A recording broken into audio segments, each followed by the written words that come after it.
ನಮಸ್ಕಾರ ವೀಕ್ಷಕರೇ, ನಾನಿವತ್ತು ನೆಲಮಂಗಲದ ಅಂಬೇಡ್ಕರ್ ಕ್ರೀಡಾಂಗಣದಲ್ಲಿ ನಿಂತಿರುವಂಥದ್ದು. ಈ ಒಂದು ಕ್ರೀಡಾ ಮತ್ತು ಯುವ ಸಬಲೀಕರಣ ಇಲಾಖೆಗೆ ಸಂಬಂಧಪಟ್ಟಿರುವಂತಹ ಕ್ರೀಡಾಂಗಣ.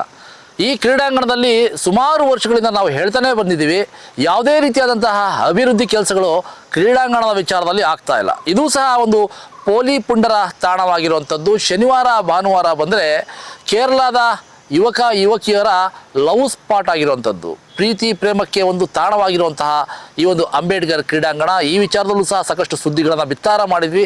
ಆದರೆ ಇವತ್ತು ಬೇರೆ ಸುದ್ದಿಯ ವಿಚಾರಕ್ಕೆ ಬಂದಿರುವಂಥದ್ದು. ತಾವು ನಾನು ಹಿಂದೆ ನೋಡ್ತಾ ಇದ್ದೀರಾ, ಈ ಒಂದು ಮರ ಬಹಳ ವರ್ಷಗಳಿಂದ ಇಲ್ಲಿ ಇರುವಂಥ ಮರ. ನನ್ನ ಒಂದು ಬಾಲ್ಯದಿಂದಲೂ ಕೂಡ ಈ ಒಂದು ಮರ ಇಲ್ಲಿದೆ. ಬಹಳ ದೊಡ್ಡ ಹೆಮ್ಮರವಾಗಿ ಬೆಳೆದಿರುವಂತಹ ಮರ. ಈ ಒಂದು ಮರವನ್ನು ಯಾರ ಅನುಮತಿಯ ಮೇರೆಗೆ ಅಥವಾ ಯಾರ ಒಂದು ಅನುಕೂಲಕ್ಕಾಗಿ ಕಟಾವು ಮಾಡಲಾಯಿತು, ಇದರ ರೆಕ್ಕೆ ಕೊಂಬೆಗಳನ್ನು ಕಟಾವು ಮಾಡಲಾಯಿತು ಅಂತ ಹೇಳ್ಬಿಟ್ಟು ಪ್ರಶ್ನೆಯನ್ನು ಮಾಡಿದಂಥ ಸಂದರ್ಭಗಳಲ್ಲಿ ಉಡಾಫೆ ಉತ್ತರಗಳನ್ನು ಕೊಟ್ಟಂತಹ ಅಧಿಕಾರಿಗಳು ಒಂದು ನಿರ್ಲಕ್ಷ್ಯತನವನ್ನು ತೋರಿಸಿದ್ದಾರೆ. ಏನಪ್ಪ ಅಂತ ಹೇಳಿದ್ರೆ, ಈ ಒಂದು ಕ್ರೀಡಾಂಗಣಕ್ಕೆ ಲಕ್ಷಾಂತರ ರೂಪಾಯಿ ವೆಚ್ಚದಲ್ಲಿ ಒಂದು ಕಾಂಪೌಂಡ್ ಅಂದರೆ ಕಬ್ಬಿಣದ ಒಂದು ಏನು ಬಂದೋಬಸ್ತನ್ನು ಮಾಡಲಿಕ್ಕೋಸ್ಕರ ಬೌಂಡ್ರಿಯನ್ನು ಮಾಡಲಾಗಿತ್ತು. ಒಂದು ಕಾಂಪೌಂಡ್ ರೀತಿಯಾದಂತಹ ಒಂದು ಈ ರಕ್ಷಣೆಗೆ ಮಾಡಲಾಗಿತ್ತು. ಅದು ಸಹ ಜಖಮ್ ಆಗಿರುವಂಥದ್ದು, ಅದೆಲ್ಲ ಕಿತ್ತೋಗಿರುವಂಥದ್ದು. ಇದನ್ನು ಯಾರು ಮಾಡಿಸ್ಕೊಡ್ಬೇಕು, ಇದರ ಜವಾಬ್ದಾರಿಯನ್ನು ಯಾರು ಹೊರ್ತಾರೆ? ಇದು ಇಷ್ಟೆಲ್ಲ ಅನಾಹುತಗಳಾಗಿದ್ದು, ಇಷ್ಟೆಲ್ಲ ಜಖಮ್ ಆಗಿದ್ದು, ಸರ್ಕಾರಿಯ ಈ ಒಂದು ಸ್ವತ್ತು ಹಾನಿಯಾಗಿದೆ. ಈ ಹಾನಿಗೆ ಕಾರಣಕರ್ತರು ಯಾರು?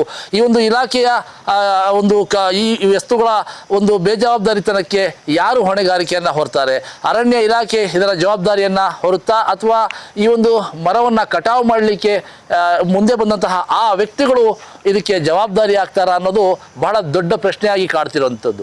ಸರ್ಕಾರಿ ಸ್ವತ್ತುಗಳನ್ನು ಬೇರೆ ಯಾರಾದರೂ ಸಾಮಾನ್ಯ ವ್ಯಕ್ತಿಗಳು ಈ ಥರ ಜಖಮ್ ಮಾಡಿದ್ದಿದ್ರೆ ಅವ್ರ ಮೇಲೆ ಇಲ್ಲ ಸಲ್ಲದ ಕೇಸ್ಗಳನ್ನು ಹಾಕಿ ಅವ್ರ ಮೇಲೆ ದೌರ್ಜನ್ಯ ದಬ್ಬಾಳಿಕೆಗಳನ್ನು ಮಾಡೋದ್ರ ಜೊತೆಯಲ್ಲಿ ಒಂದು ಅಧಿಕಾರದ ದುರುಪಯೋಗವನ್ನು ಪಡಿಸ್ಕೊಳ್ಳುವಂತಹ ಎಲ್ಲ ಕೆಲಸಗಳು ಆಗ್ತಾ ಇದ್ವು. ಆದರೆ ಈ ವಿಚಾರದಲ್ಲಿ ಇಲ್ಲಿ ಯಾಕೆ ಇಷ್ಟೊಂದು ಅಸಡ್ಡೆ, ನಿರ್ಲಕ್ಷ್ಯತನ? ಈ ಒಂದು ಜಾಗದಲ್ಲಿ ಇಷ್ಟೆಲ್ಲ ಆಗಿದ್ರೂ ಕೂಡ ಯಾಕೆ ಸಂಬಂಧಪಟ್ಟ ಇಲಾಖೆಯ ಅಧಿಕಾರಿಗಳು ಇದರ ಬಗ್ಗೆ ಕಾಳಜಿಯನ್ನು ವಹಿಸ್ತಾ ಇಲ್ಲ? ಇವೆಲ್ಲವೂ ಸಹ ಕಿತ್ತು ಬಿದ್ದಿರುವಂಥದ್ದು. ಇದನ್ನ ರೆಡಿ ಮಾಡಿಸೋದಕ್ಕೆ ಎಷ್ಟು ಹಣ ಖರ್ಚಾಗುತ್ತೆ?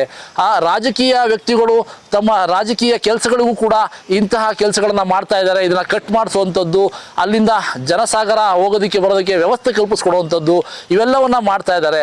ಆದರೆ ಅವೆಲ್ಲವೂ ಸಹ ಕೆಲವು ದಿನಗಳ ನಂತರ ಒಂದು ಬಂದೋಬಸ್ತ್ ರೀತಿಯಲ್ಲಿ ಅದೆಲ್ಲ ಸಹ ಸರಿಪಡ್ತಾ ಹೋದರೆ, ಇದು ಸಾಕಷ್ಟು ದಿನಗಳಿಂದ ಇಲ್ಲಿ ಈ ರೀತಿಯಾದಂತಹ ಒಂದು ಕೆಲಸ, ಬೇಜವಾಬ್ದಾರಿತನದ ಒಂದು ಕೆಲಸ ಆಗಿ ಇಲ್ಲಿ ಬಿದ್ದಿರುವಂಥದ್ದು. ಇದನ್ನ ರಿಪೇರಿ ಮಾಡಿಸುವಂಥವ್ರು ಯಾರು? ಇದು ಯಾವ ವೆಚ್ಚದಲ್ಲಿ ಆಗಿರುವಂಥದ್ದು, ಯಾವ ಅನುದಾನದಲ್ಲಿ ಆಗಿರುವಂಥದ್ದು? ಇದನ್ನ ಯಾರು ಹೊಣೆಗಾರಿಕೆಯನ್ನು ಹೊರ್ತೀರಿ ಅನ್ನೋದು ನಮ್ಮ ದೊಡ್ಡ ಪ್ರಶ್ನೆ ಆಗಿರುವಂಥದ್ದು. ಅರಣ್ಯ ಇಲಾಖೆಯ ಅಧಿಕಾರಿಗಳು ಇದಕ್ಕೆ ಜವಾಬ್ದಾರರಾಗ್ತಾರಾ, ಅಥವಾ ಸಂಬಂಧಪಟ್ಟ ಏನು ಇದನ್ನ ಕಟಾವು ಮಾಡಲಿಕ್ಕೆ ಮುಂದಾದಂತಹ ಆ ವ್ಯಕ್ತಿಗಳು ಇದಕ್ಕೆ ಜವಾಬ್ದಾರರಾಗ್ತಾರಾ? ಯಾಕೆಂತ ಹೇಳಿದ್ರೆ, ಒಂದು ಮರವನ್ನು ಕಟಾವು ಮಾಡಬೇಕು ಅಂತ ಹೇಳಿದ್ರೆ ಅದಕ್ಕೆ ಆದಂತಹ ನಿಯಮಗಳಿವೆ. ಆ ಅರಣ್ಯ ಇಲಾಖೆಗೆ ಒಂದು ಅರ್ಜಿಯನ್ನು ಕೊಡಬೇಕು. ಆ ಅರ್ಜಿಯನ್ನು ಕೊಟ್ಟ ನಂತರ ಆ ಮರ ಕಟಾವು ಮಾಡಲಿಕ್ಕೆ ಹರಾಜು ಪ್ರಕ್ರಿಯೆ ನಡೆಯುತ್ತೆ. ಮರ ಕಟ್ ಮಾಡಿದ ಮೇಲೆ ಆ ಸೌದೆಗಳನ್ನು ಹರಾಜು ಮುಖಾಂತರ ತೊಗೊಂಡೋಗ್ತಾರಾ, ಅಥವಾ ಮರವನ್ನೇ ಹರಾಜು ಮಾಡಿ ಅಲ್ಲಿ ಕಟಾವು ಮಾಡಿಕೊಂಡು ತೊಗೊಂಡೋಗ್ತಾರಾ?